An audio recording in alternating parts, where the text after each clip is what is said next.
forget that. We are the same people. We have to care.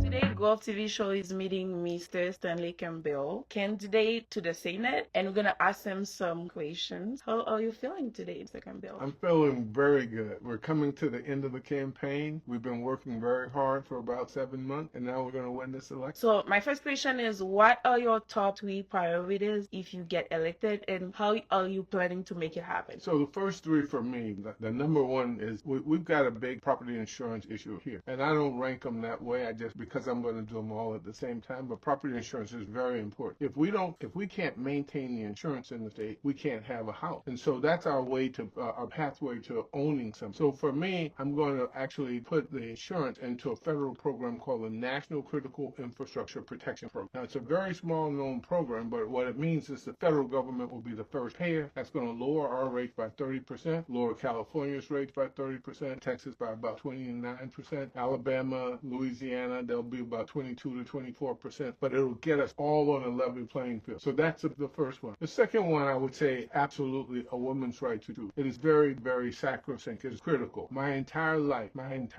mother, my wife, my nieces and nephews, they all were under a law that we could all live with. Now in the state of Florida, we don't have that. And so what I'm going to do is try to get us back to Roe versus Wade, and both have abortion as a part of the equation. It's just a matter of time. And I think the more time we have to talk to a woman and make sure that thing that she won't do. Now the third one, I can tell you, it's got to do with jobs. We absolutely need jobs and training for jobs, high-paying jobs. So I'm going to ask for $4.5 billion, and that's going to be to build a rail system that goes to extend the rail from Miami to Orlando. We're going to build from Orlando to Tampa and from Orlando to Jacksonville. That's going to bring 22,000 jobs. It's going to bring the training. And for me, I got the endorsement of the AFL-CIO. Those people will get a lot of jobs, and they will train a lot of people from our community. I agree, but now my question is, what do you think should guide the U.S. immigration policy, especially regarding the Haitian community? Oh, great question. So for me, I've been working with the Haitian community probably for 35, almost 40 years. I actually, believe it or not, my brother and I did the very first, we rented 2 airplanes, 2 727 airplanes to take food, medicine, and clothing, not to Haiti, but to Guantanamo. Because what was happening is you could actually come in from Cuba and you're in a club and you got your work permit in 2 days. If you come in from Haiti, they put you on a boat or a plane or something and took you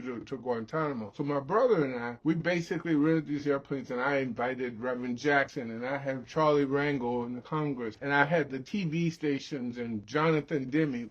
We took, because we had to draw attention to the fact that if you're black, you got one set of rules, and if you're not black, you get a different set of rules. So with that, it started my journey, and I did a number of things over the years. I brought Aristide back from Venezuela. I introduced him to Clinton. I tried to introduce him to President Bush, but he didn't want to do that. That might have been a little mistake. But the key for me is that we have to have a fair immigration policy. We need a strong border, but we know full well that if you're sending people back to a country that has no government, that is run by gangs, that is not good. And so for me, that is very sacrosanct. And I did not wait till I ran. I actually started talking about that. And when I challenged the administration, now remember, my wife is in the administration. She is a very senior person. She is the largest fiduciary, the largest check signer in the entire history of the government. And so, when I say something against the policy of the government, it gets heard in the White House. But I could not pass on the fact that we were not doing the right thing by Haiti. We have never been doing the right thing by Haiti. And we have to remember, they are us. They look like us. They act like us. They came off the same boat. They got my parents went to Jamaica, my parents went to the Bahamas, and other people's parents went to Haiti. But we are the same people. Never forget that. We are the same people. We have to care.